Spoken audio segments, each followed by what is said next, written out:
So this is my 2000 Harley Davidson Wide Glide. Today I'm going to be installing this Barnett clutch coil spring conversion kit. I have everything I need. I have my gaskets, steam motor fluid, and I also have this clutch lever kit that's supposed to make it a little bit easier to pull in. First I'm going to start by draining the primary fluid.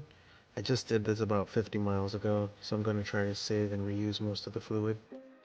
When it's draining, I also loosen the outer primary bolts by hand. I recommend wrapping the drain plug with some Teflon tape so you don't have any leaks.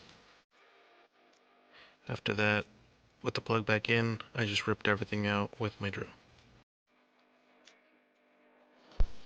At this point, I took off the derby cover just to make it a little bit easier to hold onto the case and to replace this old broken O-ring.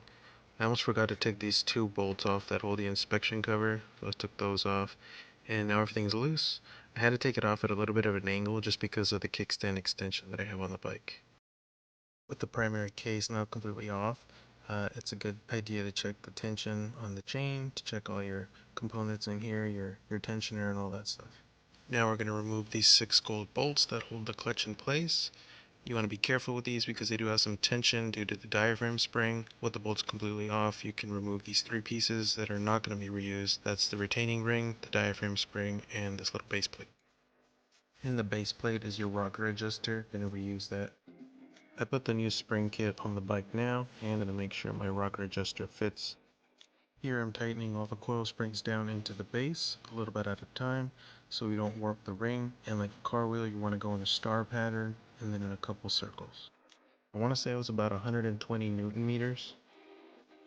At this point I reinstalled the rocker adjuster as well. Harley says to screw it all the way down until it touches, and then pull it back about a turn. Now I'm tightening the jam nut, and I'm going to check the lever adjustment just to make sure the kit is engaging right. Barnett says it's possible that the kit look a little bit cockeyed. That's completely normal.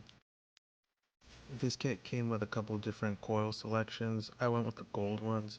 They're a little bit softer than the black and green ones. I also did go ahead and install this lever kit onto the transmission side of the bike, but I didn't bother to record that. Here you can also see the 3 parts that came out of the bike that didn't go back in. It's the retaining ring,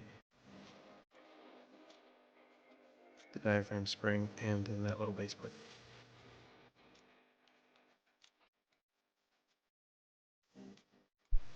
Lastly, I'm going to tighten my outer primary case. Again, I'm going to use some kind of alternating star pattern.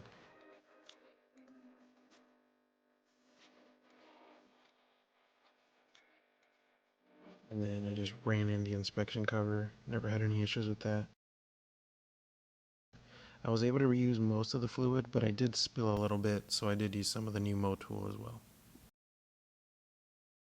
Once I closed everything up, at the end of the day, I went on a short ride around the neighborhood just to make sure everything was good and engaging right. Right away, you can feel a really big difference on the way the clutch engages, which is good if you like to go fast or you have some kind of performance setup.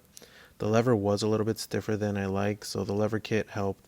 My hands tend to lock up randomly, so it was a good choice for me, but some people might be okay with that stiff lever. All in all, I definitely recommend this coil spring conversion kit.